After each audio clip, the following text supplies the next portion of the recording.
grinding every day. Long hours, no backup, no accountability. That ends now. The Empower Solopreneur Mastermind gives you one simple advantage: a weekly power session that turns isolation into domination. Every Friday morning on Zoom, you'll get real coaching and real feedback to make real moves. Join a group of driven professionals in a program designed for solopreneurs and people working at home. Stop getting stuck. Start scaling.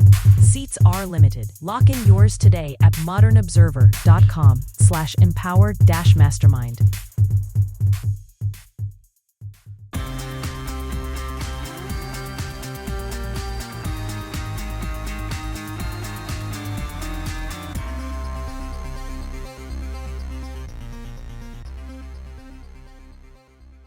The EPA to cut regulations, anti-Semitism raging in Australia, automakers take a hit on EVs, and more. Welcome to the Raw Naked Truth. I'm your host, Eric Lopkin, and here's the news you need to know. The Environmental Protection Agency plans this week to repeal the 2009 endangerment finding that gave the agency authority to regulate greenhouse gas emissions.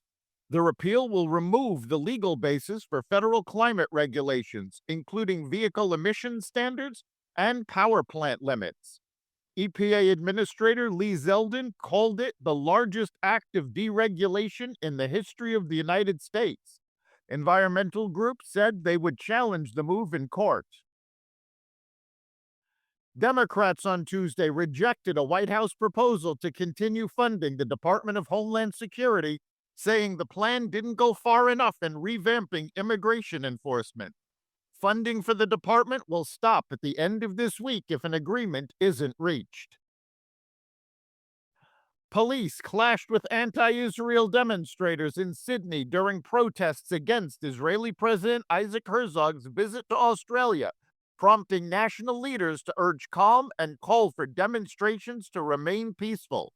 Police said 27 people were arrested, including 10 for allegedly assaulting officers, after violence broke out Monday evening when authorities moved to clear thousands of protesters gathered near Sydney's town hall. The unrest unfolded as Herzog arrived in Australia for a visit centered on solidarity with the Jewish community after the December 14th terror attack at a Hanukkah event in Bondi Beach that killed 15 people.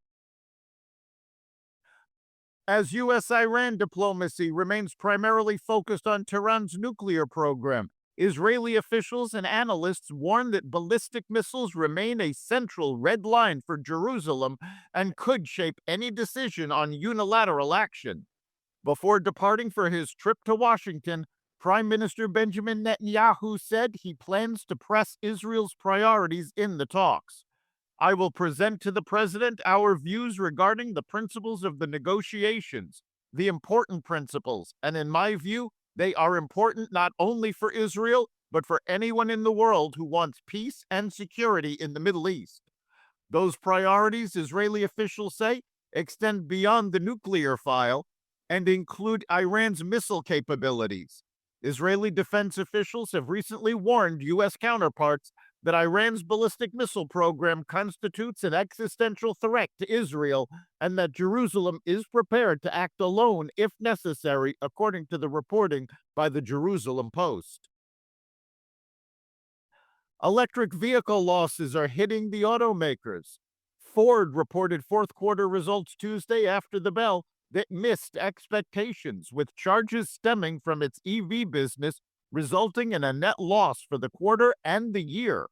Ford posted a fourth quarter and full year net loss of $11.1 billion and $8.2 billion respectively, which reflected the impact of special items, the company said. Stellantis, the parent company of Dodge and Chrysler, previously announced that it is taking a $26 billion hit associated with backtracking on EVs.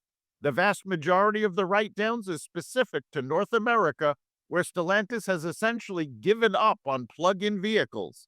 EV production is being replaced with a return of ICE powertrains, including the Hemi. Consumer activity slowed sharply for the December holiday shopping season amid a spate of rough weather, tariff impact, and persistently higher inflation, the Commerce Department reported Tuesday. Retail sales were flat on the month following a 0.6% increase in November, according to the numbers adjusted for seasonality, but not for inflation. Economists surveyed by Dow Jones had expected an increase of 0.4%. Excluding autos, sales were also unchanged against the estimate for a 0.3% increase. On an annual basis, sales rose 2.4%, a considerable step down from the 3.3% pace in November. That's the Raw Naked Truth for February 11th, 2026. You can catch every episode of the Raw Naked Truth Daily News Brief, as well as our sister podcast, Carnivore Radio, with news analysis and commentary, and the rest of the Xvadio Podcast Network at xvadio.com, the Apple Podcast app, YouTube, Rumble, Spotify, iHeartRadio, Audible, Amazon Music, and other platforms that respect freedom of speech. We'll see you next time.